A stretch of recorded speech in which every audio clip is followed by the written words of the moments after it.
Live everywhere. Daily Co's Radio on netrootsradio.com presents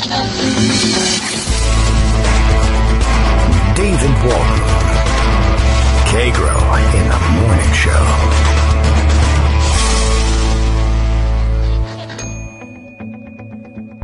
Now, here's David Waldman. Hey, good morning, everybody. How you doing? It is time to pretend that it is Friday, April 12th, 2019. Time for us to be hitting the road as well, but we'll be doing that at the same time. So ahead of time, we're pretending that it's Friday, April 12th, and on the actual day, which is today, now that you're hearing this, we're probably packing up the car and heading out for one more college visit before the dice are rolled and decisions are made. And, well, actually, there may be, who knows, maybe there'll be some more visits. And we have until May 1st to cast our lot with one school or another. But I did not want to leave you hanging for this Friday. I never want to. Sometimes I have to. But there's so many stories still locked up in a pocket. It just makes sense to use Fridays like this to get at some of these things that have been waiting in the wings. There are some weird ones. There are some obviously political ones. There are some less obviously political ones. Everything's got a political bent, of course, and there's lots to catch up on. And it's always tricky to do these things. You never know what news might break on Friday morning, and everybody will be upset that you're not covering it. Or the even harder is deciding what to cover on Friday when there's still a Thursday show left.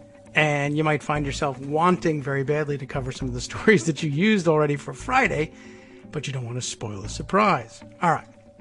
Well, what do we got? I want to start off with something from further afield that struck me as bizarre, but fits into a genre we've covered from time to time about the strange creativity in the finance sector and some of the stranger products they have been able to invent for sale, essentially.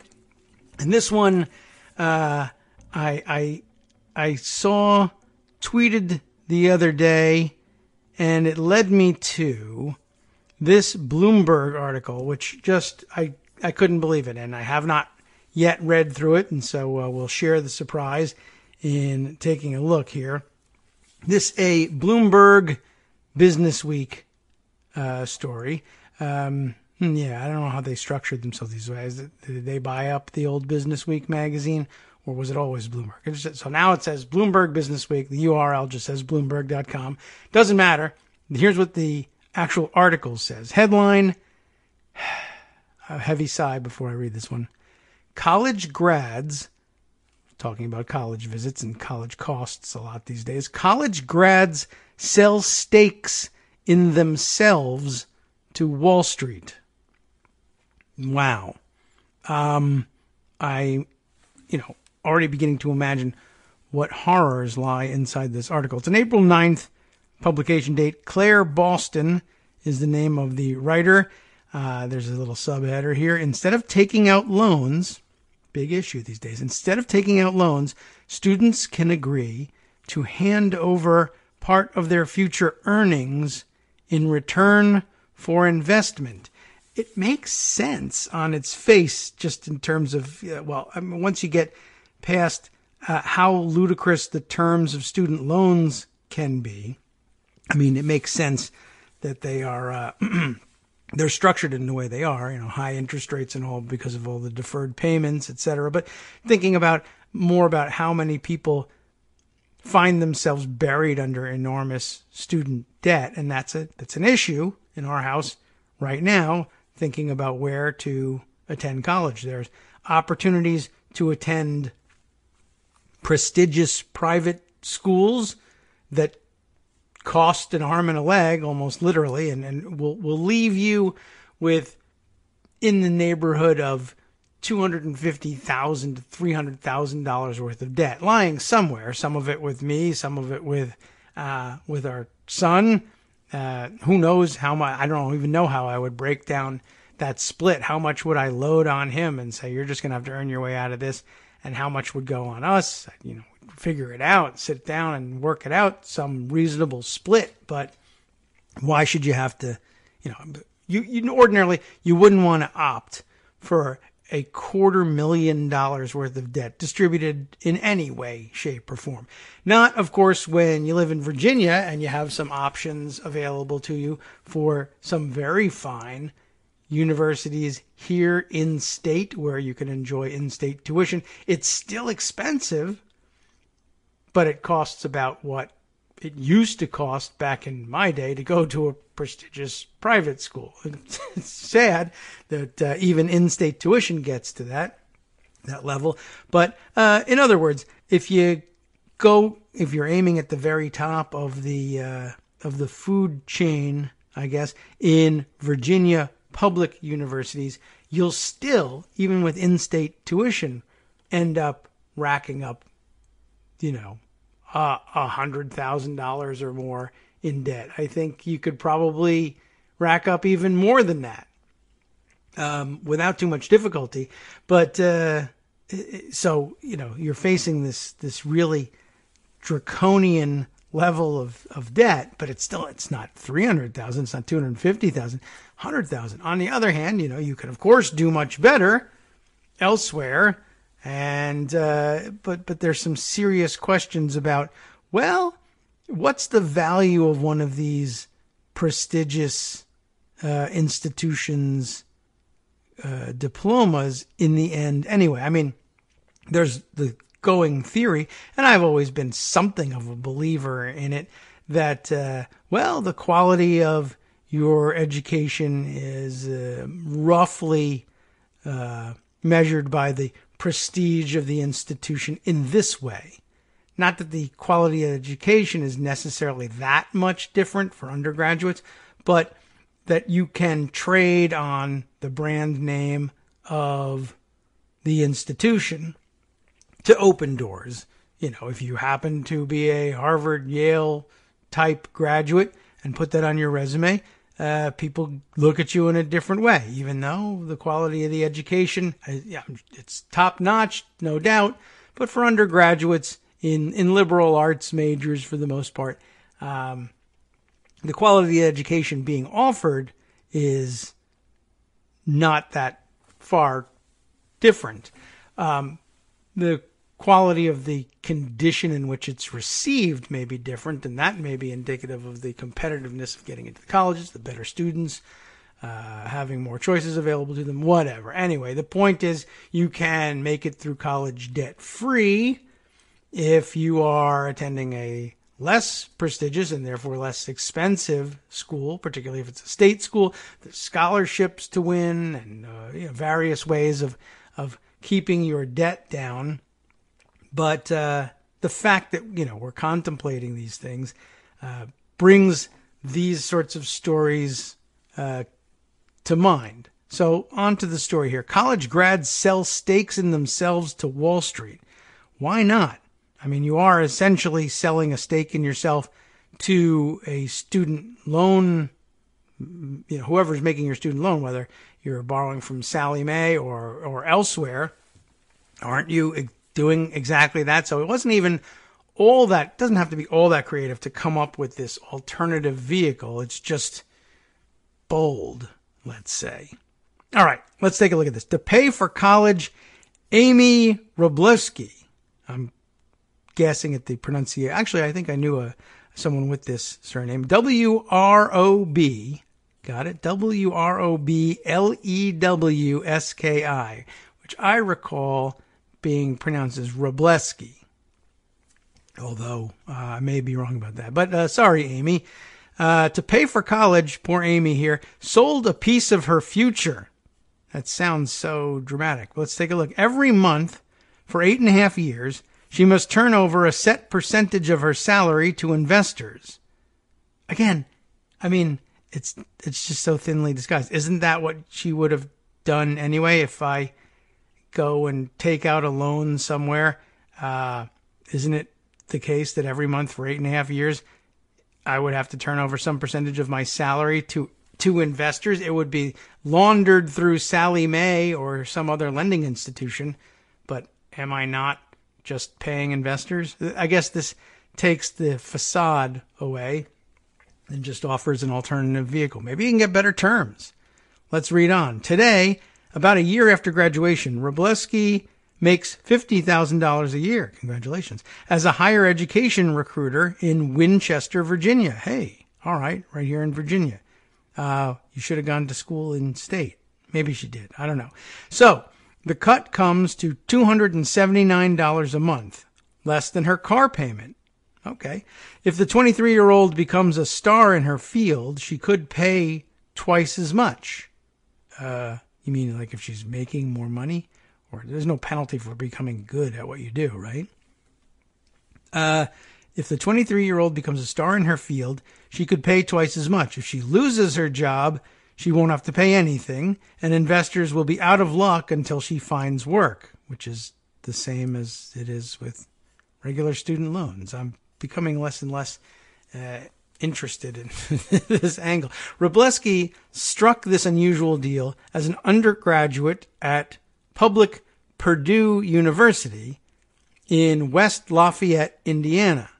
Now, I don't know whether she is from Indiana, but ended up in Virginia. But okay, this is interesting. So, and I'd like to know whether Purdue arranged this or not.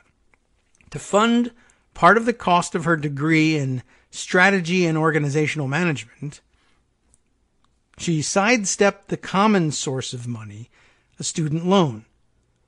Instead, she agreed to hand over part of her future earnings through a new kind of financial instrument called an income sharing agreement, or ISA. In fact, I would like to enter into an income sharing agreement with all of you through patreon.com. And each month, you will turn over some percentage of your income to me for the next, let's say, 80 and a half years. And in exchange, something, and I continue to do this radio show. And there's a surcharge if we bring you more Greg Dworkin after his retirement. We'll get back to you about that one. This is kind of fascinating. Okay, so an income sharing agreement, or ISA. In a sense, financiers are transforming student debtors into stock investments with much of the same risk and, ideally, return. In Wall Street terms, Wroblewski, a first-generation college student, is more small company stock than Microsoft. Oh, that's just mean. Why isn't, what is Microsoft, a Harvard graduate? Oh, I don't know. All right, well, whatever.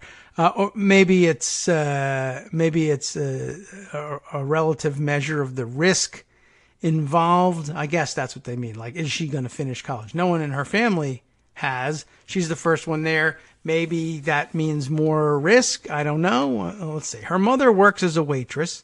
Her father as a quality control inspector in a car dealership's body shop. With a strong work ethic, Wroblewski always held down at least 2 part-time jobs in school, working as a Purdue teaching assistant, a Target cashier, and an Amazon seasonal worker. Wow. She's really risking her neck there. Showing potential for leadership, not to mention earnings, she rose to vice president of Delta Sigma Pi, a business fraternity. Okay, great. Those qualities impressed a company called Vemo Education, V-E-M-O. Vemo Education, which vets students at Purdue and a handful of other schools. I'd like to know which ones, and we can click through and find out. They vet students at Purdue and a handful of other schools on behalf of potential investors. More important, perhaps, Wroblewski believes in herself and her ability to make good on the contract. Even with all my other loans, I knew I could make it work, says Wroblewski. So not all of her expenses were covered this way. That is very interesting. And it's weird that it's not simply thought of as a college loan. And I wonder whether there are other terms. I want to continue to look into this. And I think I was inclined at first to think this is a horrible idea. Maybe it still is a horrible idea. Or maybe it's just strange, too weird to contemplate. But for instance, when I worry about, venture capital or private equity people, and the way they manage things or the way I think they manage things, can you, as an investor, say, do I get a chance to review your job offers and tell you which one to take? I mean, in a straight up investment situation, that would be entirely possible. That would be expected. I don't know. Well, let's continue on, see if any of the mysteries are unraveled. Americans owe $1.5 trillion in higher education debt, a burden that weighs down their dreams and the U.S. economy. The Federal Reserve says millennials are now less likely to buy homes than young people were in 2005. I thought that was because of avocados. And now that the borders are going to close, it should be getting better. And even senior citizens find themselves still making payments on their student loans. Oh, now that I want to avoid. That seems like out of keeping with most people's idea of reality. But I suppose if you actually did take on $250,000 worth of loans and you went on to graduate school, et cetera, I suppose you could really be paying forever. Wall Street sees the crisis as an opportunity. Of course they do. They see everything that way. That's their mantra, right? College graduates on average earn $1 million more over their lifetimes.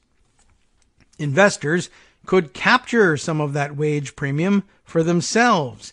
And I guess this is what makes it seem so raw and gross, right? You're going to go out there and improve yourself so that you can earn a good living. And people who already have lots of money are going to take part of that living. But it's no different from a student loan, really, in the most basic sense. All right. They break things up here with a chart on total student loan debt outstanding over the last 10 years. It seems to be growing pretty steadily. But like we said, we're looking at about $1.5 trillion in higher education debt at the moment. The article continues, I envision a whole new equity market for higher education in the next 5 years, where today there's only debt, says Chuck Trafton, who runs hedge fund Flowpoint Capital Partners LP, which has invested in ISAs, including Purdue's. Maybe I just jumped ahead in the contemplation of these things, or maybe it was just too obvious and we couldn't miss it. But Chuck Trafton, I guess, thinks he's going to make some money selling investments in ISAs. So he's got some flowery language for it. I envision a whole new equity market for higher education in the next 5 years. Okay. Me too. I can see it. What's supposed to be the good part of that? He follows up and says, well, where today there's only debt. But later there will also only be debt. I mean, people will owe your investors money on their ISAs. The money that they earn will have to go out the door to pay people who backed the upfront costs of their education. The debt is the same. I mean, what will happen, I suppose, and I guess they'll make sure that this happens at some level, and if they have to change the law somewhere to do it, or securities regulations or whatever, I don't know who would be interested in changing this, but what you'll see maybe is student loan debt outstanding will begin to drop back down, and they'll say, see, we have successfully reduced total student loan debt because we don't count ISAs as student loan debt. That's some other thing. Those are dividends you're paying, or you're responsible to paying to your investors. Different animal. And so therefore we are doing something about skyrocketing student debt. We're calling it something else. All right, we continue on with what the hedge funders have to say about this thing. ISA experts say they have fielded calls from some of the world's largest investment managers that are considering investing in the contracts. And Tony James, executive vice chairman of money manager Blackstone Group, LP, formed the Education Finance Institute to help schools study and develop ISAs. It's okay. I'm still not really seeing the difference here, but okay, more hedge fund types are getting involved, and that's always a good thing, usually for the borrowers, right? Not typically the case, but interesting that they're seeing more and more interest in it, and they're fielding calls from some of the world's largest investment managers who want to invest in the contracts. And again, I mean, like, what's the difference between that and mortgage-backed securities, which, you know, we all feel great about now, right? I think that strikes fear in the hearts of most normal people, not the hedge fund masters of the universe. They escape unscathed from everything, but you're just taking people's debt instruments, packaging them and selling them. Is that not what's going to happen with ISAs? For now, the market for income sharing agreements can be measured in the tens of millions, a tiny sum, compared with the $170 billion in outstanding asset-backed securities created from student loans. Only some schools let outside investment firms buy a stake in students. Others seek out individual donors, mostly wealthy alumni, or use money from their own endowments. Along with Purdue, which started its program in 2016, some smaller private schools, I have to check for any of ours, alas, no, such as Lackawanna College in Scranton, Pennsylvania. I've always loved that name, Lackawanna. When it comes to paying back my ISAs, I have a serious Lackawanna. How's that? I never really understood that. Anyway, also on the list here, Norwich University. Do they say Norwich by any chance? In Vermont, also offering ISAs. University of Utah recently announced a pilot plan as well. ISAs raise all kinds of questions. I have asked most of them so far. How many students will lose their jobs and be unable to pay? That's not one of mine. How much should Wall Street demand as compensation for the risk? That's a good question. Everything, probably. Investors typically ask for a smaller slice from students with more lucrative majors. At Purdue, for example, English majors, this is going to get gross really fast. English majors borrowing $10,000 pay 4.52% of their future income over nearly 10 years. Chemical engineers, 2.5% in a bit over 7 years. I'm already disliking this, but it's as raw and ruthless as everything else. And for instance, just to take it even further afield from hedge fund types, Uber surge pricing, something that we tend to think of as a flat priced commodity that instead the financial managers get a hold of and, warp things beyond all recognition. Okay. There's a chart here that tells us a little bit about some of the various rates in case you're interested in who gets charged what. Interesting title for the chart, Major Decision, right? Because it's about your major. Oh, and this is interesting too. What do you do when your ISA investment changes majors? I don't know. Do you get a chance to adjust? Do they have to declare and stick with it? Who knows? This is one of the other ridiculous problems. Probably never been worked out. And somebody will be devastated to find out what the answer is one day. So here we go. Major decision. Estimated payment schedule for a $10,000 income share agreement made through Purdue University in a student's senior year. Oh, okay. So now you can't change anymore. But it doesn't tell us what happens to first-year students, the preferred term for what used to be called freshmen. All right, so this is according to data that came from Purdue and Vimo Education, in case you're wondering. English majors get hit the hardest, so don't do that. That's just stupid. If you're majoring in French literature, you're doomed. You will pay 4.5% of your income for 116 months. I assume this is on average or what? I guess. I don't really know. Mass communication comes next. That's a major. Wasn't available to me, but okay. Mass communications majors apparently do better than English majors. Maybe they can communicate in other languages. 3.9% of income owed over 112 months. It's a fascinating thought, how they come up with their actuarial tables. Spanish majors pay 3.7%. What do you make of that? At 104 months. I think Donald Trump objects to that. Shouldn't they be paying even more for longer? Or why is there such high demand for Spanish majors? I don't know. Economics majors, this is interesting that they haven't worked out a better deal for themselves. Economics majors, 3.4% of income over 100 months. Whereas finance majors, as distinct from economics majors, pay 3% over 96 months. And quite honestly, they should have done better for themselves.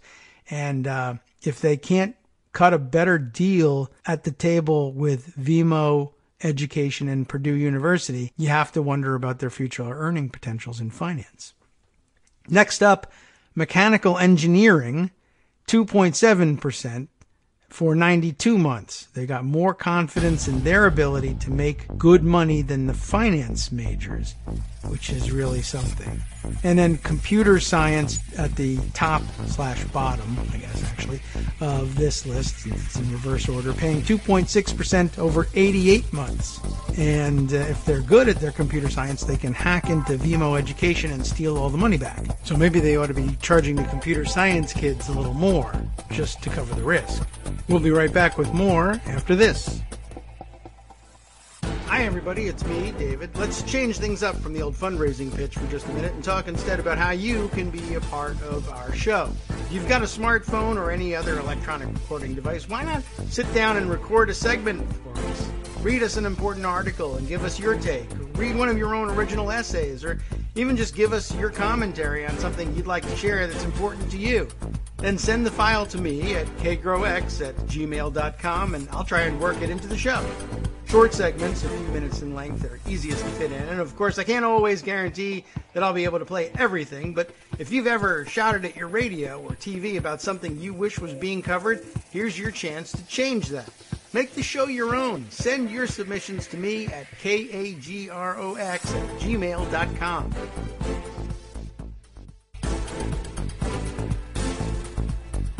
Welcome back now to the Kagro in the Morning Show here on Netroots Radio. Let's continue with our article in Bloomberg here about how school kids, college kids, are selling themselves to venture capital investors with these ISAs, income sharing agreements.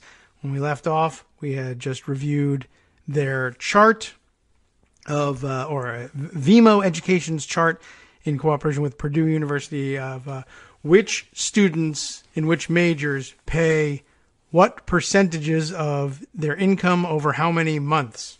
Fascinating look at, I guess, what the investor's idea of who's more likely to make a more sizable income and earn more money more quickly. English majors, I guess, coming in last there to the computer science, economics, and finance majors, and engineering majors as well. Okay, so on with the story. Purdue set up its program to be competitive with many student loans for the typical borrower. I guess you would have to. Consider a junior economics major who needs $10,000. Through a private loan, she'd likely pay $146 a month, or $17,576 over the course of 10 years. Through an ISA, a student with a starting salary of $47,000, Purdue's estimate for its 2020 economics graduates, would pay $15,673, assuming 3.8% annual salary increases. That may be a little optimistic. That would be a good deal. But if she found a $60,000 a year job, she'd have to fork over $20,000 and $10. Okay, so it's not, I see. So you're just basically fixing a percentage of income and handing that over. So it is different from a loan in that sense. Instead of a fixed principal that you have to pay back, it is I guess that should be obvious from the name, a share of the income. I thought that they were talking about an estimated percentage that it would cost you, or what they estimated a fixed principal amount plus interest would cost you as a percentage of your income, given that you earn this much more than that major. That's very interesting too. So a little bit of a gamble there. If you get a better job, you lose more money. Talk to the economics people about that one for just a little bit. And if they can't punch their way out of that paper bag, they belong in the English program. Okay. Well, that's interesting. Financial firms and for-profit colleges have been known to prey on college students' financial naivete to sell them high-priced private student loans rather than steer them toward more favorable government-backed ones.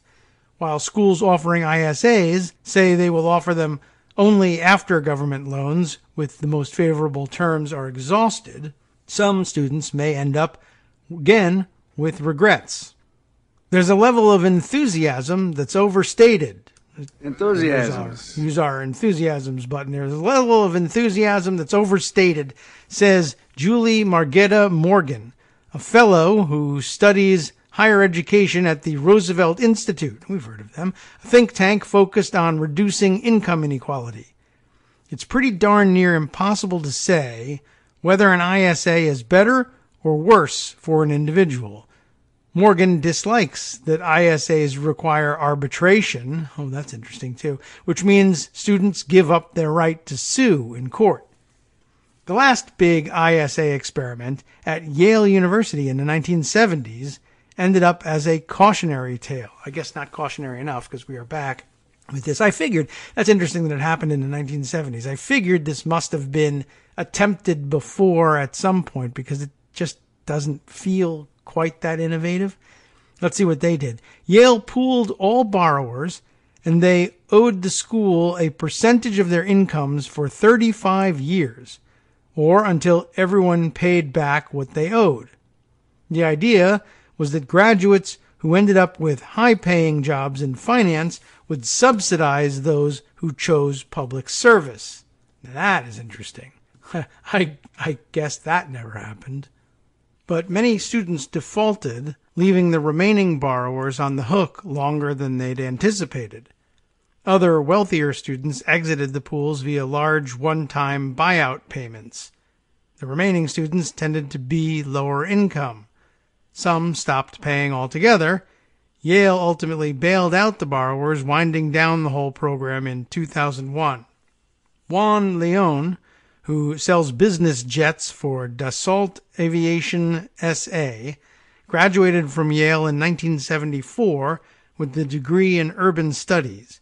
He borrowed $1,500 through the college's tuition postponement option.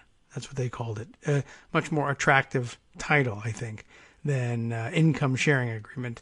By the late 1990s, he'd paid back $8,000. We didn't read the fine print, Leon says. It was quite onerous. Students have more protection under newer plans. That sounds good. Purdue, for example, caps total payments at 2.5 times what a student borrowed, so the most successful don't feel gouged. And students making less than $20,000 a year won't be charged at all as long as they are working full-time or seeking work. Those who are working part-time or not seeking work will only have their payments deferred, which means that they'll owe for a longer period of time. Purdue has arranged more than 700 contracts worth $9.5 million and closed 2 investment funds totaling $17 million. David Cooper, Purdue's chief investment officer, helped to develop the program and pitch it to investors after almost a decade of overseeing investments for Indiana's retirement system.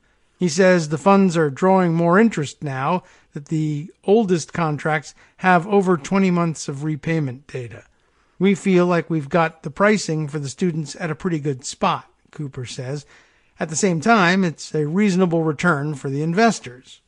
Purdue's early funds attracted investment from wealthy individuals, as well as nonprofit Strata Education Network and InvestEd. Get it? InvestEd? Invested. Okay, a nonprofit lender and financial literacy organization in Indiana. Cooper says ISAs may make most sense for socially conscious investors, but he points out that even funds seeking lofty profits might one day be interested if they can juice returns with leverage.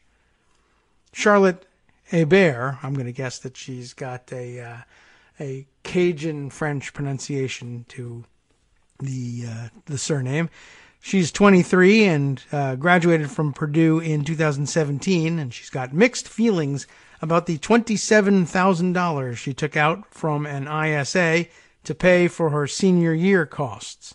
A professional writing major, she's required to shell out 10% of her income for the term of the deal. That's about 2.5 percentage points more than an engineer would pay.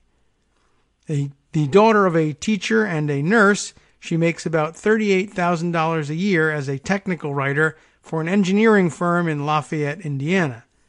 She pays investors $312 a month. I don't think it's the perfect solution, Hebert says. I am of the opinion that in a society where most of its workers need a college education, nobody should be paying this much to be what is considered a functional member of society. An interesting point, well made. And that's the end of the article. Just an interesting concept altogether. I'd be interested to see how it develops and how far out of their way the people who design the programs are willing to go to try and keep it relatively affordable for the students versus lucrative for the investors. I guess that's the setting you want it in, and it's I think advantageous to have the college involved in the negotiation of the terms, simply to try to, you hope that they'll keep things more reasonable than simply say turning it over to the private equity folks. But hey, you never know.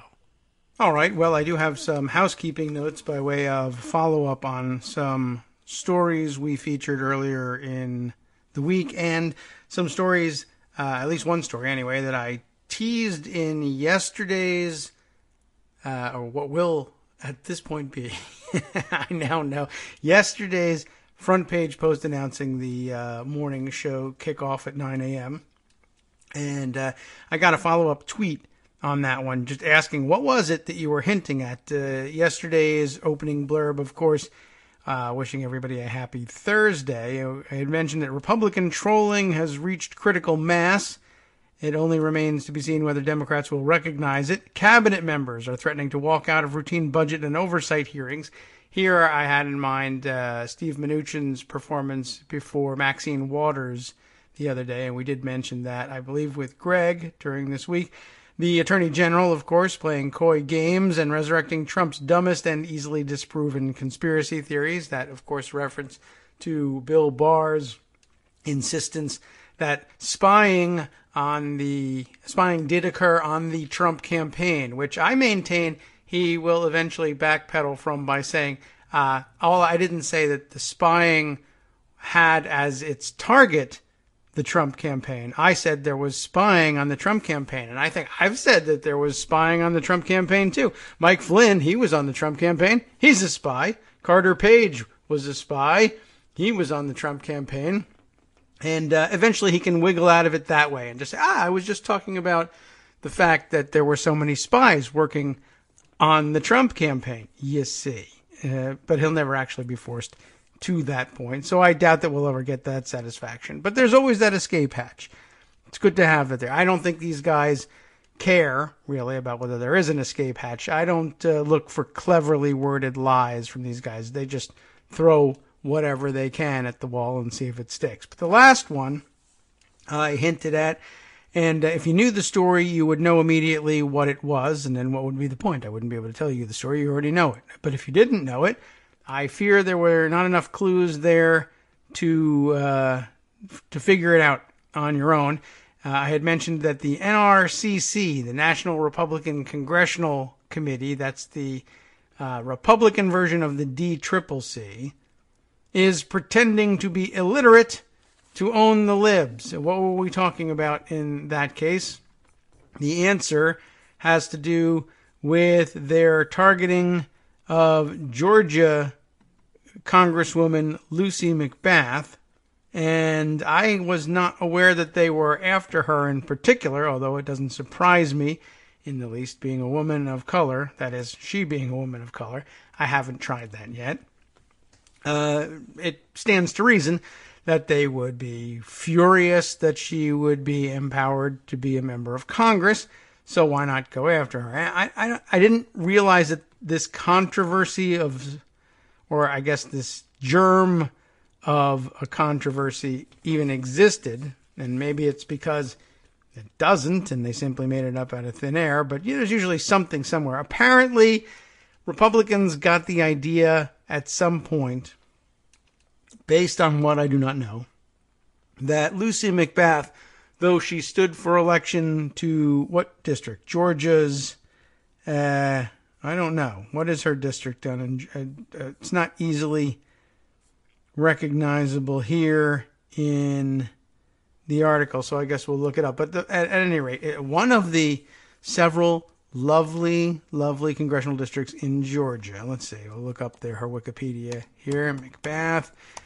As I tap away in the background, Georgia's 6th district, which I believe, it's moved around a bit, but the number, I believe, used to belong to Newt Gingrich, if I'm not mistaken. I'm just sort of curious about that. Let's click on that too and see about the history of the Georgia 6th. Well, I have to scroll all the way down to the bottom to see that there's Lucy. Yeah, there he is, Newt Gingrich, representing it in the 96th through 105th Congresses. Very interesting. And I guess, well, anyway, of course, it's shifted around and moved positions, et cetera, or sometimes the districts are renumbered entirely. It's not really necessarily consistent. Don't know whether that actually covers part of the same territory, although I do see that it now covers parts of Cobb, DeKalb, and Fulton counties, and I'm sure that it covered a part of Cobb County, at the very least, during his tenure, too. Anyway, that's not the story. The story is what Republicans think is going on. For whatever reason, they have it in their heads that she is actually a resident of Tennessee and not Georgia, not even, whether the Georgia's 6th district or otherwise. They maintain she's not a resident of Georgia. These things, people get accused of these things every once in a while. Anyway, they apparently set out to prove that this was the case and became sure that they had the proof they needed. And then upon further examination, i.e. examination by the rest of the public who have eyes, it turns out maybe not so much. But here we'll read you the story in Fox News, based on, I am sure, the press releases from the NRCC. So they are just mainlining this stuff pure and letting you know what the Republicans think. GOP trolls, scare quotes, Georgia Dem over residency claims. Gets her to accept gift basket at, scare quotes, real home in Tennessee. The transcription here for Fox News done by Lucas Mikelionis. I have no idea how badly I'm butchering that name, but would it matter? I guess not. All right. Georgia Democratic Representative Lucy McBath was the target of some creative trolling, and I agree it was creative if they really had any reason to think that it was going to work. And then if it didn't work, I wouldn't have put out the press release, but they did. Check this out. So, she's the target of some creative trolling by the Republican Party over her widely disputed, claim that she actually lives in Georgia after receiving and signing for a gift basket the GOP sent to her address in Tennessee. McBath, a racial justice activist, and that's supposed to be dirty words on Fox News, who defeated Republican incumbent Karen Handel in November, has been dogged with questions since the election campaign on whether she actually lives in the state she now represents. The state's Cobb County Tax Commissioner's Office, which refrained from issuing a decision during the election due to appeals, confirmed last month that McBath didn't meet the requirements to call her Cobb County home her primary residence for the 3 tax years leading up to the election, meaning she was a Tennessee resident when she was elected to Congress, which poses a problem if it's a final legal determination, I suppose. But if you, I don't know what rules states like Georgia may have adopted about it, but the qualifications for Congress are outlined constitutionally, and so long as she makes it her residence now, everything should be fine. But anyway, this is what they did to try and get her on this. To point out McBath's deep Tennessean roots, the National Republican Congressional Committee sent a goodie bag containing coffee infused with Jack Daniel's Tennessee whiskey, get it, Memphis-style barbecue sauce, and a hat of the Tennessee Volunteers, a baseball cap with the horrific orange and the large T, to her Rockford, Tennessee home. The lawmaker accepted the gift on Friday at 10:45 a.m. and signed for it as L. McBath. Fox News obtained a copy of the signature, and that certainly deserves dramatic music. Very, very scary. But this is how it's reported. I'm just reading it verbatim, and then some comments. We'll say it again for the folks in the back.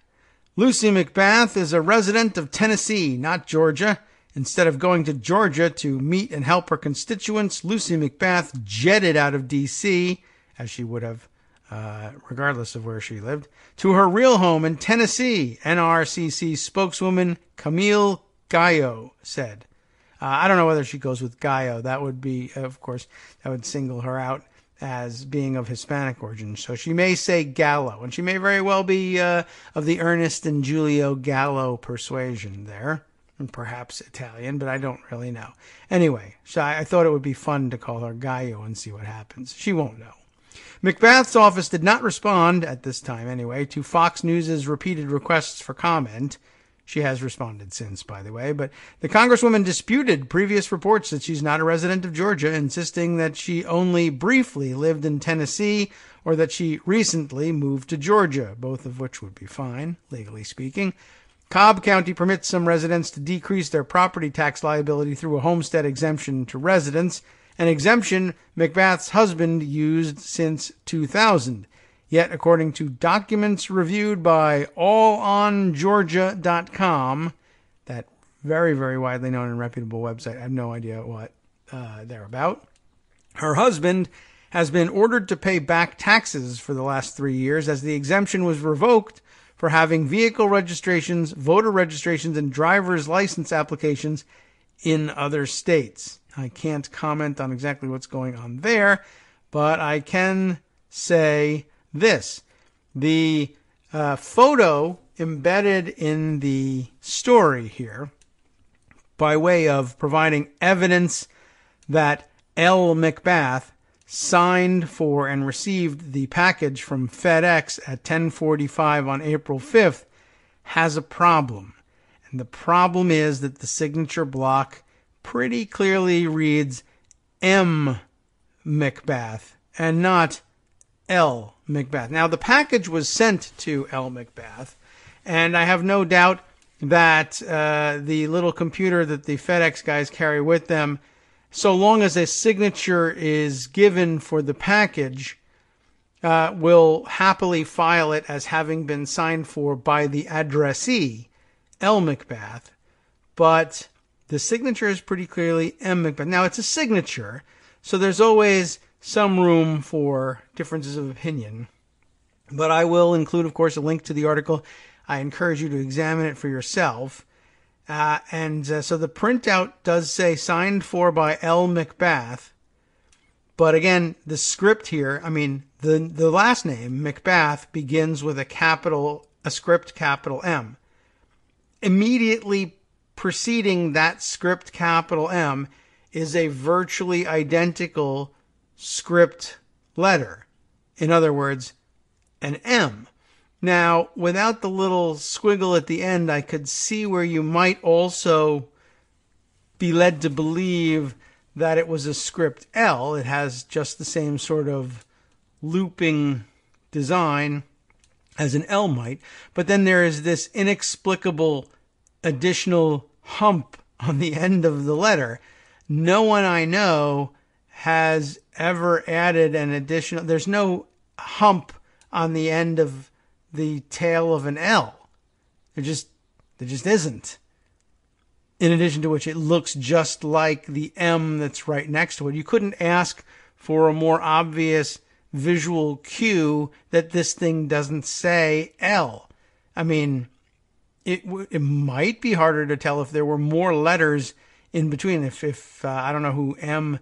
Macbeth, although I'm told that M. Macbeth is Lucy Macbeth's mother-in-law.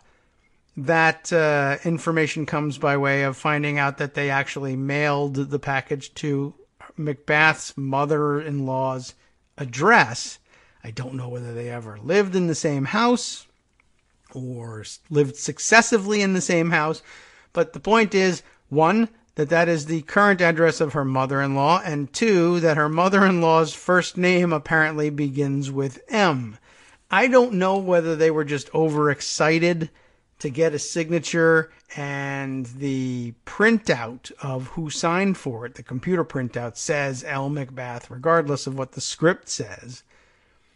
And they just fooled themselves into believing they had an L. Macbeth signature here, or whether it's just more sinister than that. Like, let's actually mail it to a relative of hers, or maybe even just some other person named Macbeth that we found in Tennessee, and send them a package, and they'll sign for it, because why not?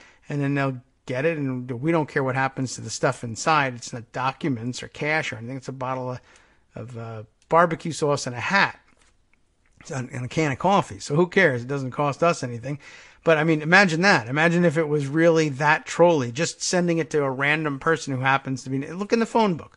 Find me a Macbeth in Tennessee. Send them the thing, and we'll just accuse it of them of being Lucy Macbeth, the congresswoman from Georgia.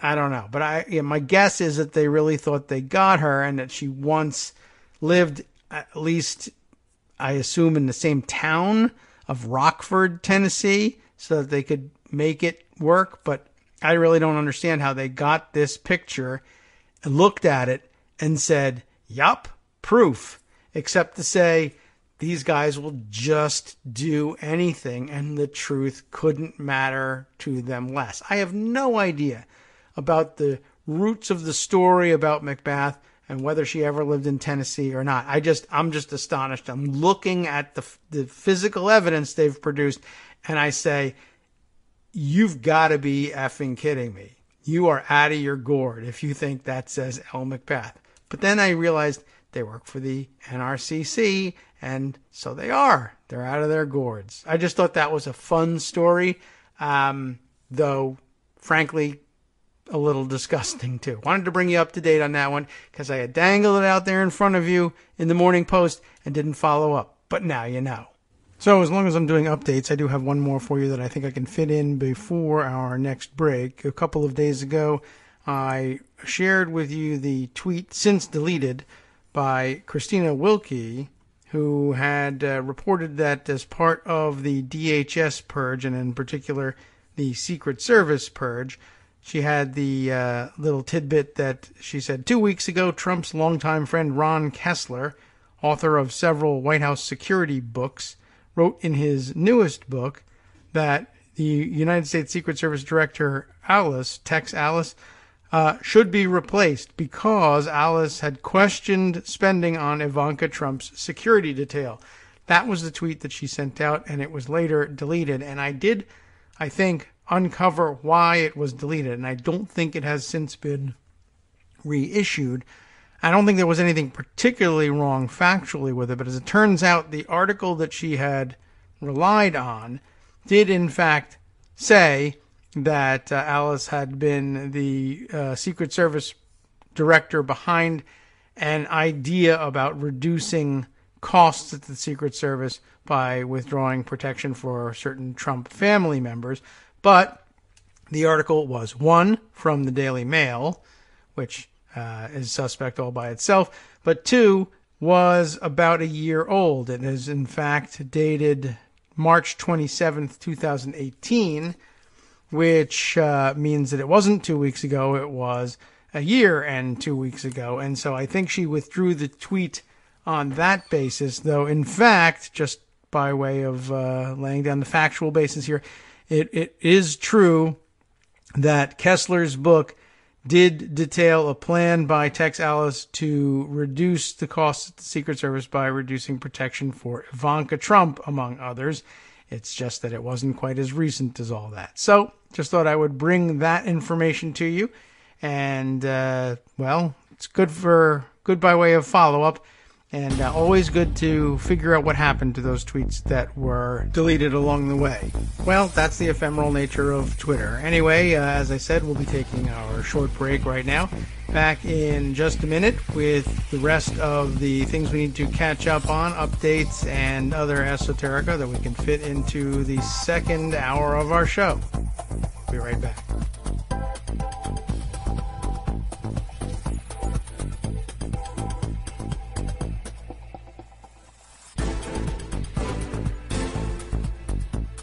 Welcome back now to the Kagro in the Morning Show here on Roots Radio, and continuing on our path of follow-up stories. Do you remember the story from a few days ago in Politico? We had a little trouble grasping its import. I did, anyway, when I read it on air. Remember what a decades-old grand jury probe just revealed about the Mueller report.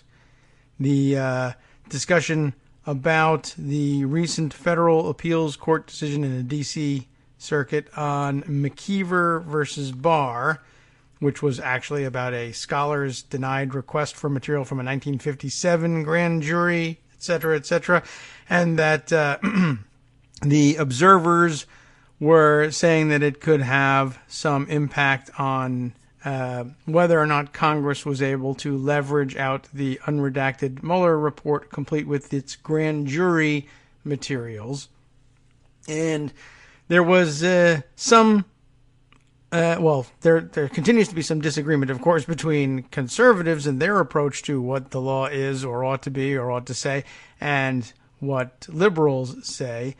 But the upshot, I think, of the Politico article was that the inherent authority of the courts was no longer available as an exception to the Rule 6E prohibition against the public dissemination of grand jury materials, but the ability of Congress to win it away from, or in other words, the ability of Congress in the conduct of its oversight business, and in particular with respect to impending or currently underway impeachment hearings.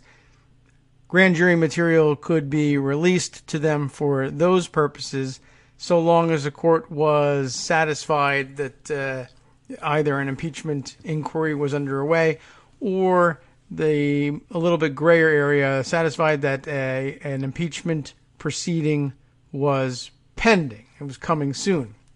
Now, both sides, as it were, have taken a shot at trying to interpret for the rest of us what this means. I don't usually go to the National Review, but for the purposes of illustrating how the hairs are being split, I have a look at Andrew McCarthy's piece in the National Review. Court ruling implies that Barr must redact grand jury info from Mueller report. This is April 5th. Subheader saying Democrats will complain, but the Attorney General can't be faulted for following the law. Just want to give you at least the flavor of what the conservative view of this McKeever case is here. In disclosing the Mueller report, Attorney General William P. Barr will have to redact grand jury information.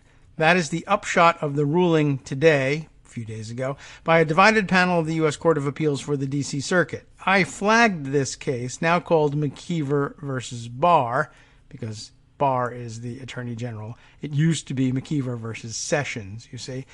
But who are we reading here? McCarthy, saying, I flagged this case last week. That would be early April, late March. It did not arise out of the Mueller investigation, but it obviously has significant ramifications for the Mueller report, in particular, how much of it we will get to see. At issue was this question: does a federal court have the authority to order disclosure of grand jury materials if the judge decides that the interests of justice warrant doing so? Or is the judge limited to the exceptions to grand jury secrecy that are spelled out in Rule 6E of the Federal Rules of Criminal Procedure? The D.C. Circuit's McKeever ruling holds that the text of Rule 6E controls. Consequently, judges have no authority, that would be inherent authority, to authorize disclosure outside the rule. This is significant for the Mueller report because Rule 6E does not contain an exception to secrecy that would permit disclosure to Congress. He's fairly certain about this. The case involves a writer, Stuart McKeever, who was researching a book on the disappearance of Columbia University professor Jesus de Galindez Suarez in 1956. Some interesting background on it, finally. It was suspected that Galindez, a very public critic of Dominican Republic dictator Rafael Trujillo, was kidnapped and flown to the Dominican Republic, where he was murdered. They didn't have bone saws, portable bone saws, I guess, in those days. In the course of federal investigation, suspicion fell on John Joseph Frank, a former FBI agent and CIA lawyer who later worked for Trujillo. Frank was eventually prosecuted for failing to register as a foreign agent. Imagine that. But never charged with any involvement in Galindez's murder. In 2013, for the purposes of his research, McKeever petitioned the court for release of records of the grand jury proceedings that led to Frank's 1957 indictment. There is nothing in Rule 6E that would permit the veil of grand jury secrecy to be pierced for an academic or literary research project. Yet the district judge asserted that federal courts have, quote, inherent supervisory power, unquote, to disclose grand jury materials, including those that are historically significant. Ultimately, however, the judge denied the petition, reasoning that it was overbroad. McKeever appealed. In opposition, the Justice Department argued not only that he should be denied the grand jury records, but also that the lower court had been wrong to claim authority to disclose these materials outside the strictures of Rule 6E. The three-judge panel agreed with the Justice Department in an opinion written by Judge Douglas Ginsburg, now a senior judge, appointed by President Reagan. Remember him? It's sort of ironic that he's still around and still on the D.C. Circuit over, as I recall, weed issues. Now, of course, widely popular. Anyway, he was joined by Judge Gregory Katsas, appointed by President Trump. Judge Sri Srinivasan, I think we actually tried working out his name when he was originally appointed by President Obama, was alone in his dissent. The majority explained that the Supreme Court has long recognized the vital purposes served by grand jury secrecy, and thus the secrecy must be protected unless there is some clear contrary indication in a statute or rule. Disclosure is the exception and not the rule. In Rule 6E, Congress had prescribed grand jury secrecy and its exceptions. Those who contend that a court may permit disclosure outside the rule argue that judges had such authority before the rule was enacted. The panel majority, however, emphasized the rule's sweeping language. Officials must refrain from disclosure, quote, unless these rules provide otherwise, unquote. The rule also takes pains to spell out the situations in which a judge may authorize disclosure. Plainly, the intent of the rule was to limit disclosure. Were an unwritten judicial power to ignore the limitations recognized, the rule would be pointless. The exceptions enumerated in the rule permit judges to authorize disclosure to federal and certain non-federal officials in order to aid in the enforcement of criminal laws.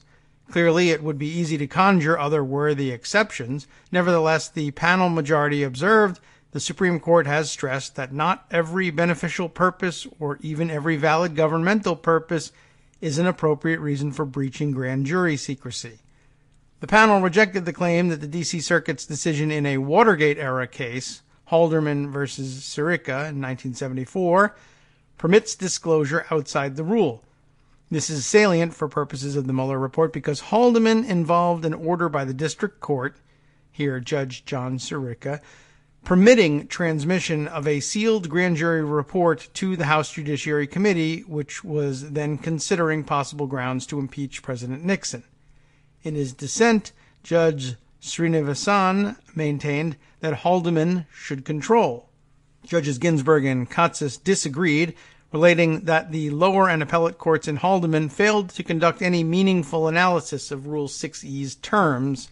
They merely offered policy arguments in favor of disclosure, with Sirica, for example, suggesting that disclosure to the House of Representatives was analogous to disclosure to another grand jury. The rule allows the latter. Moreover, Haldeman was distinguishable, the majority reasoned, because the disclosure of the grand jury report was technically done within the context of the criminal case against H.R. Haldeman and his co-defendant, Gordon Strachan. That is, it was not a direct transmission to the House. And I guess it's Strachan, not Strachan. But gotcha. For what it's worth, he adds parenthetically, I believe Haldeman is distinguishable for an additional reason. The grand jury in that case was operating under a statute that permitted it to file a report, as distinguished from an indictment, which the grand jury itself recommended be transmitted to the House. I described such reports nearly 2 years ago, when we first learned that Mueller had convened a grand jury, and Kim Strassel had an excellent Twitter thread about them earlier this week, specifically addressing Haldeman. It's an interesting point, and I'd like to read some of those because I wonder whether the same option isn't available to the Mueller grand jury to file its own report for the purposes of releasing it to the House. Anyway, such grand jury reports are very different from what is at issue in the Mueller report. The latter is a prosecutor's report based in part on grand jury evidence. There are no grand jury findings or recommendations that its proceedings be transmitted to Congress. I will just point out here that the grand jury is still sitting and still very much live, apparently, and so tomorrow there could be one. But he continues, Democrats are asking for all the grand jury information, with no view expressed by the grand jury or the witnesses who would be affected. The panel majority, however, did not address these differences, no doubt because the Mueller report was not under consideration in the McKeever case. It is foreseeable that McKeever could be further appealed to the full D.C. Circuit for an en banc review and to the Supreme Court. Not only was the panel divided, but there is a split in the circuits, which the panel majority acknowledges, discussing the relevant cases at the conclusion of its opinion. For now, however, McKeever is the law in the D.C. Circuit, and which is where, of course, the Mueller investigation took place. Naturally, the Justice Department must follow it, and it is, again, an affirmation of the Justice Department's position on the law. This means Attorney General Barr must redact grand jury material from the Mueller report before disclosing it to Congress. Democrats will complain long and loud about this, but I don't see how Barr can reasonably be faulted for following the law. Congress, after all, has the power to legislate an amendment to Rule 6E that would permit disclosure of grand jury materials from a special counsel investigation to appropriate congressional committees. All right, an interesting conclusion. Now, by way of contrast, I offer a selection from the blog Point of Order at pointoforder.com, subtitled A Discussion of Congressional Legal Issues, written by Michael Stern who I think offers up a description of himself here on the website. Let's see if that is readily available. How about in the About section? We'll take a look at that because I think I glanced at it the other day. Michael Stearns specializes in legal issues affecting Congress. So there you go, including congressional ethics, elections, investigations, and lobbying. He served as senior counsel to the U.S. House of Representatives from 1996 to 2004. He later served as deputy staff director for investigations for the Senate Committee on Homeland Security and Governmental Affairs and special counsel to the House Permanent Select Committee on Intelligence. So, he's got some creds here. He co-chairs the D.C. Bar's Administrative Law and Agency Practice section and serves on the ABA Task Force on Lobbying Reform, blah, blah, blah. And then from there on, it's sort of, these views are his own and not to be construed as any of those belonging to any of the groups he works with. Okay. So he takes a slightly different view a few days later, April 8th. The D.C. Circuit's McKeever decision supports the use of the Free, that is Louis Free from the FBI, F-R-E-E-H, the Free Labella procedure, L-A, capital B-E-L-L-A, for handling the Mueller report. No, I don't know offhand what that procedure is. And I don't think it is terribly important to know before diving in. On its face, Friday's D.C. Circuit decision in McKeever v. Barr involving a historian's request for access to grand jury materials from 1957 for purposes of a book he is writing might seem to have little relevance to redactions in the Mueller report. Not anymore, it doesn't. We all understand why. In fact, however, the decision turns on the court's interpretation of a 1974 precedent in which Chief Judge Sirica authorized disclosure of a sealed grand jury report to aid in the inquiry by the House Judiciary Committee into possible grounds for impeachment of President Nixon. More precisely, it turns on the McKeever Court's interpretation of the D.C. Circuit's 1974 en banc interpretation of Judge Sirica's decision. Thank you for clearing that up. As explained below, this decision is potentially significant with respect to the Mueller report. The McKeever majority ruled that judges lack inherent authority to disclose grand jury materials protected by Rule 6E outside of the express exceptions set forth in that rule.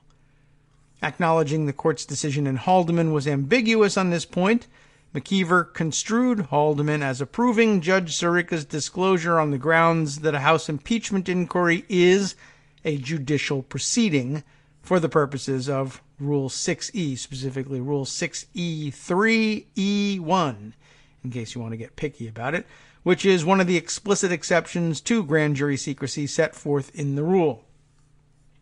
It is therefore concluded therefore, Haldeman did not stand as a precedent in favor of a court's inherent authority to release grand jury materials. Judge Srinivasan, I'm never going to get that right, dissented in McKeever, while he noted that the judicial proceeding exception to Rule 6E arguably applied to the release of a grand jury report to Congress in connection with an impeachment investigation. He did not interpret Judge Sirica's decision as relying on that exception. Instead, Judge Srinivasan's view that the best reading of the en banc opinion in Haldeman was that it approved Judge Sirica's exercise of inherent authority to release the report. I guess he's alone in that, or at least on this three-judge panel. Whatever one's evaluation of the relative strengths of these positions, the majority opinion in McKeever is, at least for the moment, the controlling law in the D.C. Circuit.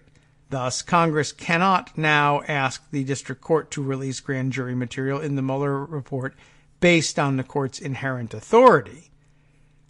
Here's where we'll differ. The Justice Department likewise could not support such a request even if it agreed with it, which it clearly would not, given that DOJ urged the narrow reading of the court's authority adopted by the McKeever majority.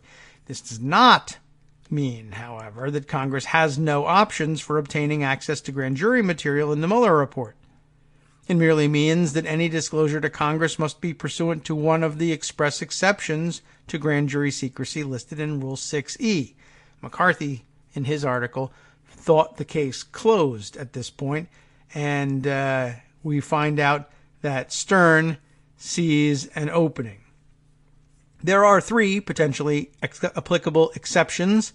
First, under Rule 6E3D, certain intelligence-related matters may be disclosed, quote, to any federal law enforcement, intelligence, protective, immigration, national defense, or national security official to assist the official receiving the information in the performance of that official's duties. The next sentence of this exception allows any appropriate federal official to receive grand jury information involving a threat of attack or other grave hostile acts of a foreign power or its agents, a threat of domestic or international sabotage or terrorism, or clandestine intelligence gathering activities by an intelligence service or network of a foreign power or by its agent for the purpose of preventing or responding to such threat or activities. Continuing on here, Professor Marty Lederman suggests in justsecurity.org blog post that members of Congress, such as those who serve on the intelligence committees, may qualify as appropriate federal officials for purposes of the latter part of this exception, though not as intelligence, national defense, or national security officials mentioned in the former part. I tend to agree with Lederman on this. However, I suspect this exception will have little or no practical application to the Mueller report.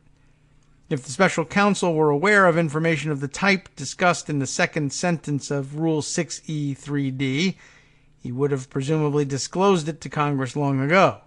I doubt he would have saved it for his final report. And that makes a certain amount of sense. If he knew about some imminent attack by some foreign power or threat of actual attack by some foreign power or foreign agent, he probably would have disclosed that a little bit earlier. That's arguably true.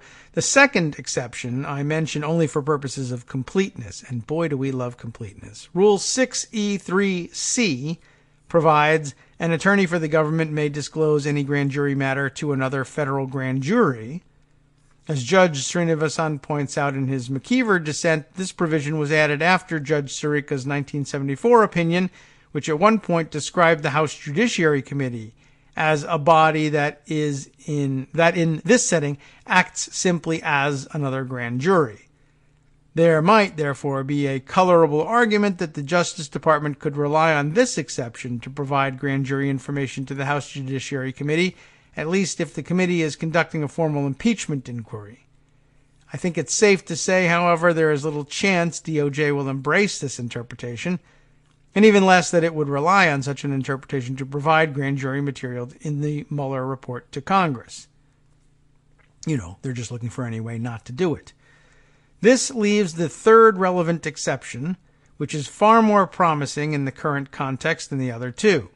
Let's examine it. Under Rule 6E3E1, a court may authorize disclosure at a time, in a manner, and subject to such other conditions that it may direct of a grand jury matter, preliminary to or in connection with a judicial proceeding.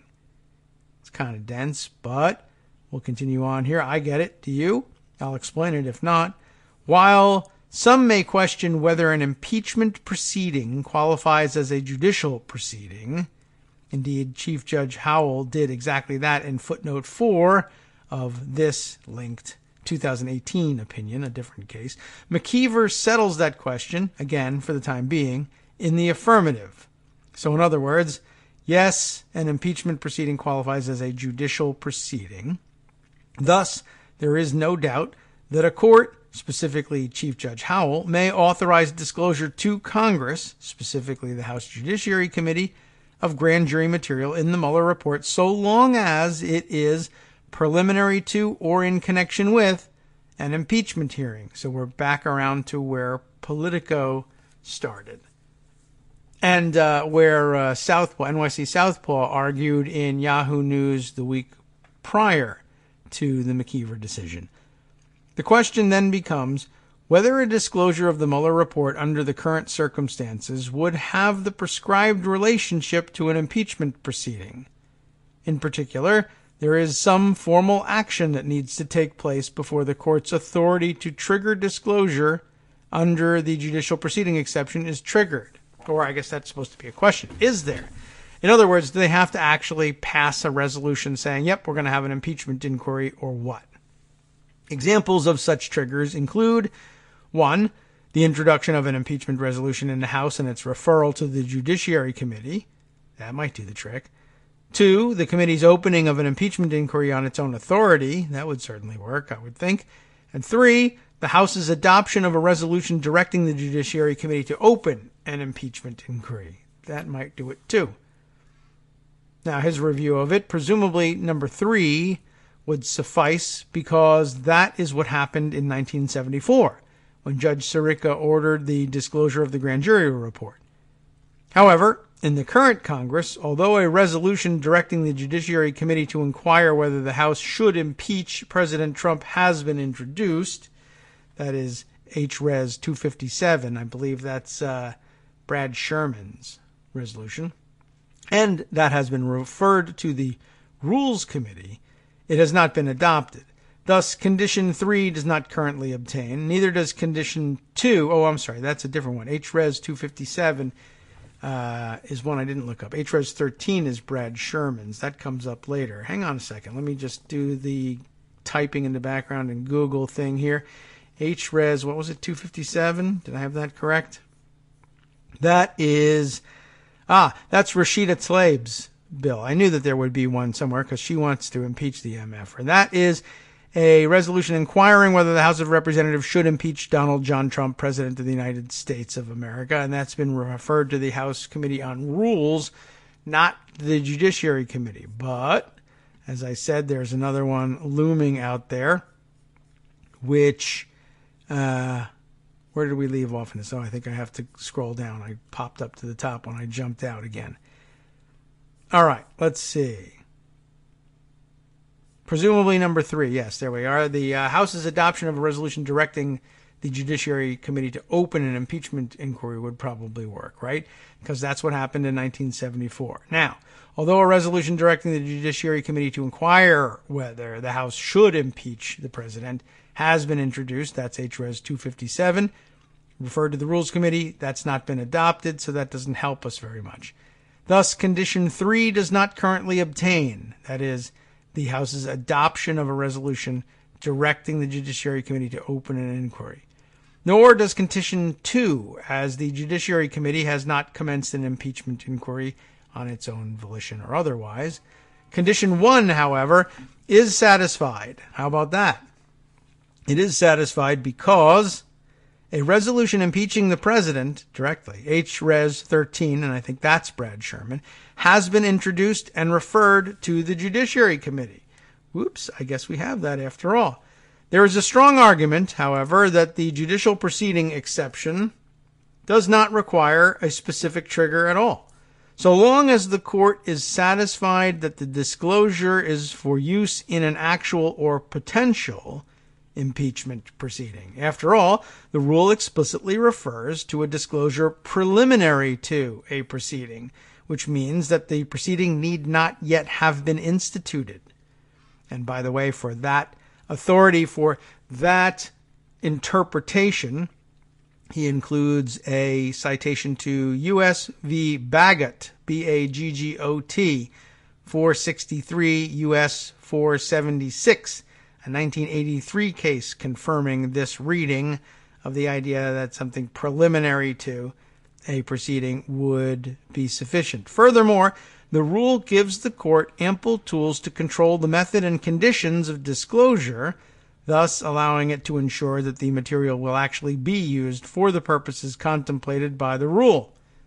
Thus, there is little reason to demand some formal step toward impeachment before disclosure may be authorized. This comes in somewhere between what NYC Southpaw had to say and what the Politico piece we read the other day has to say, and stands in contrast to McCarthy's piece in NRO. This conclusion is bolstered by the Special Division's action in 1998, when it authorized independent counsel Ken Starr to deliver to the House of Representatives materials that the independent counsel determines constitute information of the type described in 28 U.S. Code 595C. That's some heavy jargon there, and we'll decode it for you after this break when we come back with the exciting conclusion of this segment after this. Hi, it's me, David Waldman, your host for Kagro in the Morning, with a brand new interruption to say thanks to all of you who support the show. Remember when I told you that our average monthly donation was about $7, for which you were getting 2 great hours of news and entertainment 5 days a week, and how that came out to about 70 cents an hour? That's a pretty good deal, except it's wrong. The math actually works out closer to 17 cents an hour. It is hard to beat a deal like that, and even harder to send your kids to college on. Thankfully, Patreon.com makes it easy to make that work. Patreon, Patreon.com, is the simple, secure way to make recurring monthly contributions to support our show. Just search for me or the show name on the site, and they make it easy to crowdfund the show so that the power of our numbers can keep the show going for just a few bucks a month. Once again, thanks so much for all your support.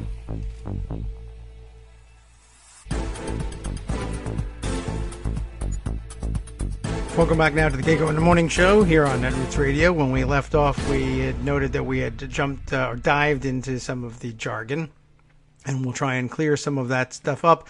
In particular, well, just starting with the fact that the Special Division, previously referred to, was a division of the D.C. Circuit Court that, under the Independent Counsel statute, oversaw the work of those independent counsels. Of course, that statute now defunct.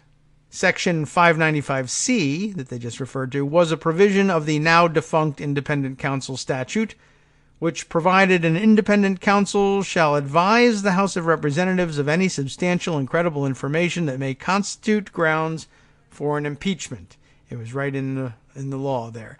At the time the Special Division issued this order, the House had not initiated an impeachment inquiry.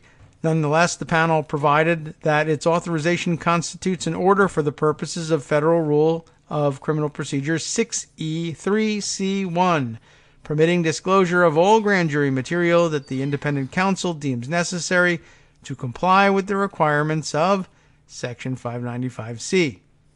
Thus, the Special Division evidently did not believe it was necessary for the House to have taken any formal or even informal steps toward impeachment in order to authorize disclosure under the judicial proceeding exception. Professor Lederman suggests that the Special Division's order may have been inconsistent with the Supreme Court's ruling in Bagot, where the court stated a proceeding must be, quote, pending or anticipated to qualify under the judicial proceeding exception. However, the Bagot court focused on the primary purpose of disclosure, noting that the rule contemplates only uses related fairly directly to some identifiable litigation, pending or anticipated. Unlike in Bagot, and they're talking litigation here, but again, pending or anticipated. Unlike in Bagot, where the primary purposes of disclosure was not for a judicial proceeding, but an IRS audit, the primary purpose of Starr's disclosure was to determine whether the information constituted grounds for impeachment of President Clinton. This was a use directly related to an identifiable judicial proceeding, and therefore seems to satisfy the Bagot requirements. It's complex because they're all talking about slightly different things, but the language is similar. Chief Judge Norma Holloway Johnson's order with respect to the free labella memos, discussed in my last post, and it's linked here for you to take a look, likewise counsels against a strict or formalistic reading of Rule 6E's judicial proceeding exception. At the time of her order, the House had instituted a formal impeachment inquiry, but that inquiry was focused on the Starr report, not the separate campaign finance issues discussed in the free labella memos. Now we're really going way back. Moreover, Congress had been seeking access to these memos for non-impeachment purposes. Nonetheless, Judge Johnson, using the power to set conditions on disclosure under Rule 6E3E, permitted limited disclosure so that the House Judiciary Committee could make a determination whether the information in the memoranda was either relevant to its existing inquiry or provided grounds to expand that inquiry into additional areas. In short, the McKeever opinion establishes that impeachment is a judicial proceeding for purposes of Rule 6E's exception, and both the language of the rule and practice and precedent support a practical approach, such as proposed in my last post, to determining whether redacted portions of the Mueller report should be made available to the House Judiciary Committee. Under that approach, the committee would obtain limited access to the unredacted report in order to determine whether it wishes to make a further request for disclosure pursuant to Rule 6E's judicial proceeding exception. So a halfway measure, but with an escape clause. It should not be necessary to formally begin impeachment proceedings before the committee could obtain such limited access. Of course, were DOJ to object to the proposal on the grounds that no impeachment inquiry has been initiated, the House can always respond by passing HRes 257, and then you'd have one. So there's an easy escape clause there, too. But an interesting compromise position here, giving away or releasing to the House Judiciary Committee a Mueller report with limited redactions in order for them to evaluate it and try and make the case to a court that fewer redactions ought to have been made and that they need access to the rest of this information for the purposes of proceedings preliminary to a possible impeachment hearing. Interesting. Both, as usual, both writers from both sides are fairly convinced that they have it right, but there's some narrow reads being clung to on, I think, on the NRO side here. But interesting to watch the hairs being split. Strange conclusion to come to rest to on the NRO side, but of course they've predetermined the outcome that they want. And I just don't think it stands up in the face of the other examinations of what qualifies as a judicial proceeding and whether or not it actually even has to have been initiated before they make their request. I think that leaves the door open. Not that I necessarily think that you can trust the DOJ to come to that conclusion and just surrender, or necessarily that you can trust the judges that you may draw, or even an en banc D.C. Circuit review, or much less this current Supreme Court, to give you an honest reading of these things. But more on that one day soon, I'm sure, from Armando. Okay, I've got one more story that I think will round things out and take us to the end of the show. Kind of snuck in at the last minute.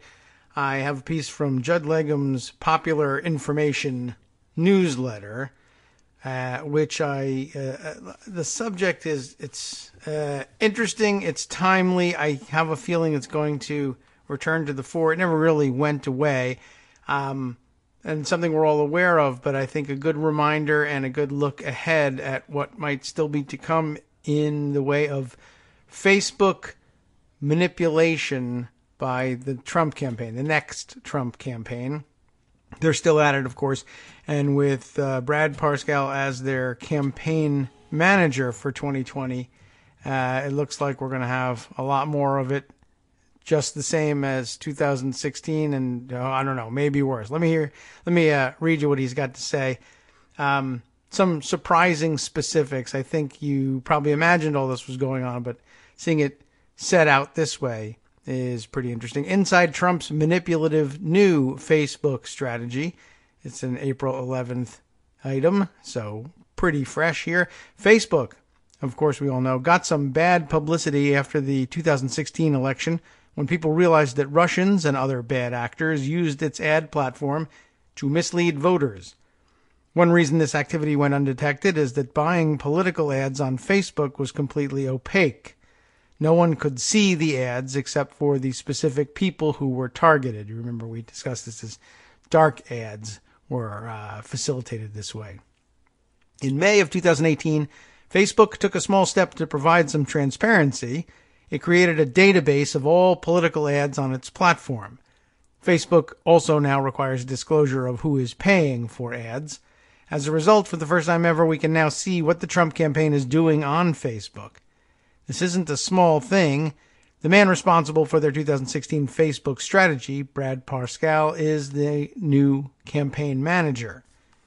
Browsing Trump's ads in the Facebook library does not reveal very much initially. A lot of the campaign's focus in the last couple of days has been an ad urging supporters to sign a birthday card for Melania Trump. She turns 49 on April 26th.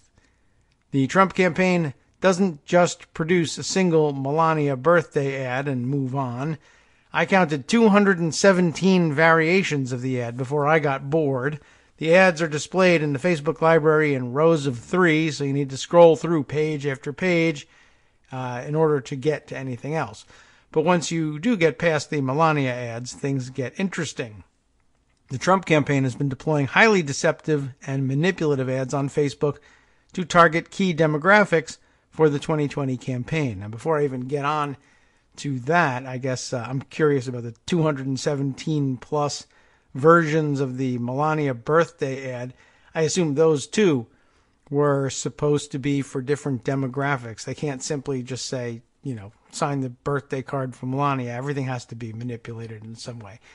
Anyway, more detail on the more substantive manipulation follows this in a section called Howard is Whoever You Want Him to Be. What does that mean? Let's find out. Another major set of recent Facebook ads by the Trump campaign features testimonials from several Trump supporters. Maybe, I guess. Notably, none of these testimonials are from white men, where Trump gets the overwhelming majority of his support. They come exclusively from women and minorities. One ad features Howard from New Mexico, and that's enclosed in scare quotes because we don't know anything about this person or if he really exists. As soft music plays, Howard says, "Sir, you have really inspired me and brought back my faith in this great nation. From the bottom of my heart, thank you for all the work you are doing." A video depicts an older African-American man smiling broadly, and the picture screen cap from the video is embedded here. You can take a look at it. I'm reminded that Daniel Dale, as he counts Trump's lies and covers his speeches and other public comments, that "sir" in the line is the hallmark of a lie for Donald Trump. That when he tells a story that involves a "sir" in it, you know it's a lie. And he rates Trump's lies by the number of "sirs" that are allegedly in the comments that Trump is usually claiming to be quoting to the crowd. Anyway, moving on here. Problem is here that the man pictured is not Howard. How do I know? He asks. Well, for a split second at the beginning of the video, in tiny print, down at the bottom there, the ad includes the following disclaimer: actual testimonial, actor portrayal. And it's circled in a screen cap here for you to see. Giving the Trump campaign the benefit of the doubt, although I don't know why you would bother with that, perhaps Howard really is an older African-American man and the campaign just hired the actor for purposes of the ad. That is unusual, but not unethical. But in many other versions of the ad, Howard is portrayed as a young African-American man engrossed in his cell phone. Howard is still from New Mexico and still has the exact same quote about Trump. So, what's going on? And there's a picture embedded here of young Howard as well, with a much younger looking font even and layout for the ad. How interesting. The power of Facebook and its ability to micro-target audiences, or is in its ability to micro-target audiences. Facebook vacuums up as much data as possible and then sells the ability to target its users on every imaginable attribute. The Trump campaign is taking full advantage of this. That is why there are so many versions of every ad. The Facebook ad library only provides the most basic targeting information, but it is enough to expose the campaign's strategy with Howard. This is the targeting by age and gender for a version of the ad featuring the young Howard. And there's a graphic here a bar graph that depicts who was shown the ad, and it's broken down by men and women, and there's an unknown category here, but it's very small and you can't hardly see it. Looks like in the 18 to 24 age group, 31% were men, or 31%, I guess, of the total exposure of the ad were 18 to 24-year-old males, just 3% female, 12 and 6% respectively, and 25 to 34, and so on down the line. In other words, 18 to 24-year-olds saw the vast majority of the ad impressions. You can see that the ad is focused on reaching young men. 58% of the people reached were men under 45, and 31% were 18 to 24. Now, look at the targeting by age and gender for the ad featuring Old Howard. It's the exact opposite. It reaches more women than men and skews towards the oldest age category, 65 plus. Here, 55% of the audience is women, 55 and older. The ad didn't reach any young males at all.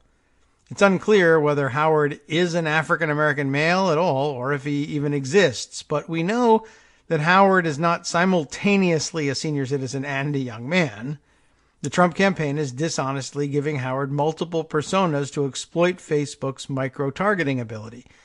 The Trump campaign, however, doesn't leave anything to chance.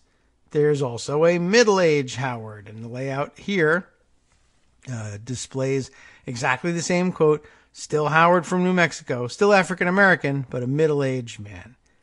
Next up here, for Nancy, age is just a number. Most of the testimonials feature women, actually, a group that is trending strongly away from Trump. The campaign is also using multiple personas of these women to take advantage of Facebook's ability to micro-target. One testimonial is from Nancy from Nevada. In a video, a visibly gray Nancy says, "You're doing a wonderful job. Our border is a very serious matter. Stay strong and build the barrier. Thanks." This ad is targeted to older women, including a significant number over 65, and the chart proves it right beneath it. Another version of the ad shows a much younger Nancy from Nevada delivering the same endorsement. And indeed, she does appear to be much younger. This ad is targeted at a younger demographic. And it looks here like the, I'm forgetting my statistics. The mode?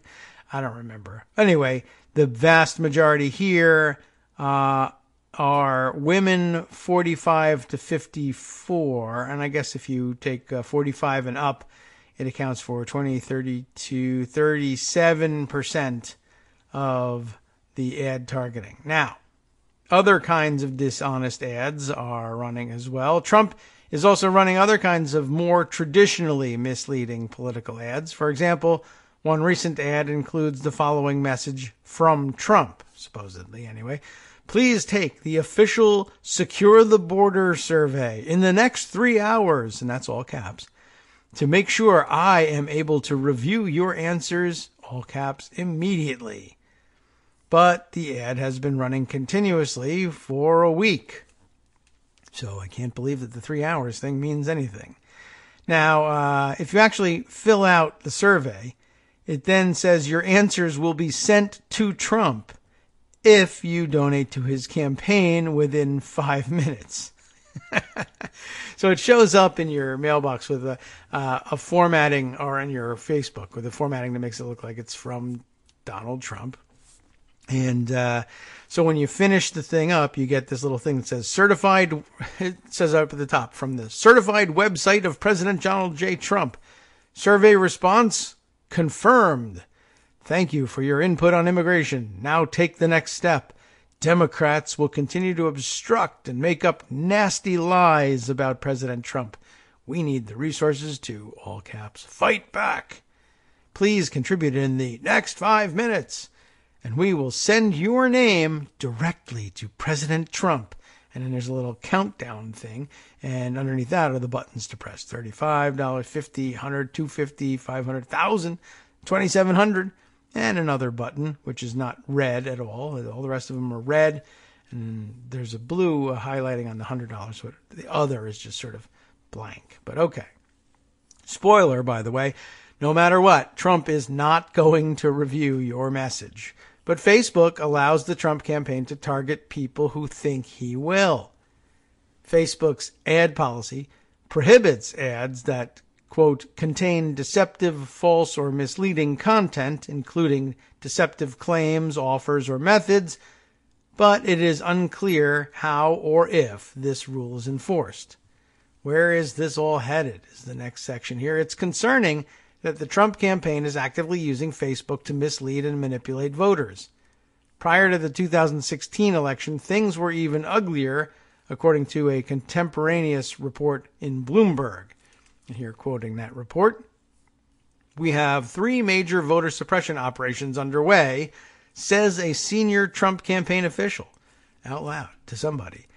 "They're aimed at 3 groups Clinton needs to win overwhelmingly: idealistic white liberals, young women, and African Americans." I think I remember this story. Trump's invocation at the debate of Clinton's WikiLeaks, oh my God, he knows about WikiLeaks. That's another story. WikiLeaks emails and support for the Trans-Pacific Partnership was designed to turn off Sanders supporters. The parade of women who say they were sexually assaulted by Bill Clinton and harassed or threatened by Hillary is meant to undermine her appeal to young women. And her 1996 suggestion that some African American males are super predators, remember that, is the basis of a below-the-radar effort to discourage infrequent black voters from showing up at the polls, particularly in Florida. The Trump campaign used Facebook and other low-profile communications channels like ethnic radio to pursue these objectives. This time, any Facebook ads designed to suppress votes would appear in the ad library. But would it make any difference? Any such ads could easily be obscured by thousands of traditional ads the Trump campaign will produce daily. If someone does happen to notice, will anyone care? It's clear that the steps Facebook has taken since 2016 fall well short of stopping the use of manipulative political messages on its platform, and perhaps that's not an accident. Trump is a good customer. According to the Facebook ad library, the Trump campaign has spent $11,118,788. Wow, on Facebook ads in the last 11 months. $1 million a month.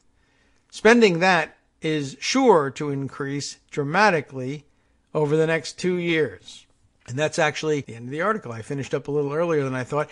Again, nothing terribly surprising there, but disheartening to be sure. And, maybe a little bit eye-opening with the Howard from New Mexico, Nancy from Nevada thing, and just coming up with stock photos to pretend that that's, I don't know whether that was really ever such a person at all, so I suppose it could be an even bigger fraud than that. But even if there really is a Howard from New Mexico, he can't be all those people. It's just cynical and gross, and, as scandals go, it doesn't rise to the level of any of the rest of them. But this is what they did in 2016, and there's clearly no indication at all that there's no sign of any change. They're obviously just simply going to do the same damn thing again. And even the things, that's a good point, too, that Judd comes up with here. Even with the changes that Facebook has made, it's an easy strategy to baffle. Just create 10,000 versions of anything, which you were going to do anyway, and bury the super direct racist appeals in the middle of that. No one's going to scroll all the way through and find those things. Kind of fascinating. I just thought you might be interested in knowing that it's out there.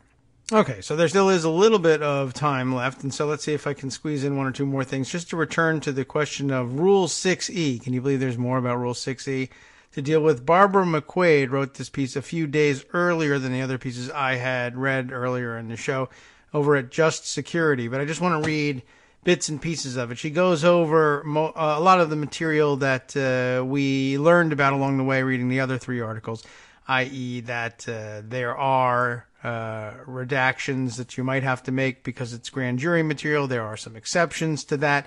But she brings up another point that I didn't really see addressed anywhere else, and I think will probably be a large part of the way this thing plays out. And I'll just run down to the section here that says defining the scope of grand jury information. You can already figure out what's happening in this section. Certainly, she begins here, grand jury witness testimony comes with the definition, within a definition of a matter occurring before the grand jury. But some courts have defined the scope of the rule more broadly than that. The D.C. Circuit, which likely controls here, has held that Rule 6E covers disclosure of the identities of witnesses or jurors, the substance of testimony, the strategy or direction of the investigation, the deliberations or questions of the jurors, and the like, citing SEC versus Dresser Industries from 1980. That definition leaves a great deal of room for interpretation. Some courts have taken the position that reports of interviews of witnesses in anticipation that they will testify before the grand jury qualify as matters occurring before the grand jury. That is, if that information may reveal what occurred before the grand jury. And so not always, but here you can, I guess, exclude stuff that happens before they ever speak to the grand jury. Obviously, not ordinarily, I guess, within the definition of things that happened before a grand jury. This didn't. But if it reveals information about what did occur before the grand jury, I guess that's enough. That's Martin v. Consultants and Administrators from 1992. Other courts have held that if the report of an interview was not itself presented to the grand jury, then the report doesn't become grand jury material. Barr's initial letter to Congress from March 24th stated that Mueller's team interviewed approximately 500 witnesses. If Barr wanted to prevent the disclosure of the reports from these interviews, he could try to take the position that they were conducted in anticipation that the witnesses would testify before the grand jury and redact from Mueller's report the names of the witnesses and the substance of their statements. He would face significant obstacles, potentially including reports conducted for the counterintelligence investigation and those conducted before a grand jury ever formed. But that's not to say Barr would not try this route, and in the event the department gets challenged in court, fight it out there. So I'll just stop on that point just to reiterate my larger point.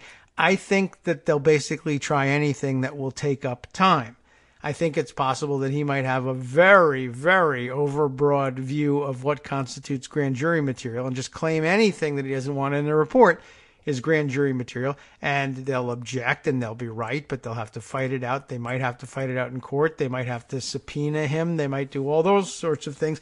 And in fact, down at the bottom of the piece, it does say at the end that if Barr does not invoke the exceptions to grand jury secrecy and try to provide Mueller's report, actually try and get the court to approve its release, he may find himself defending a subpoena from Congress.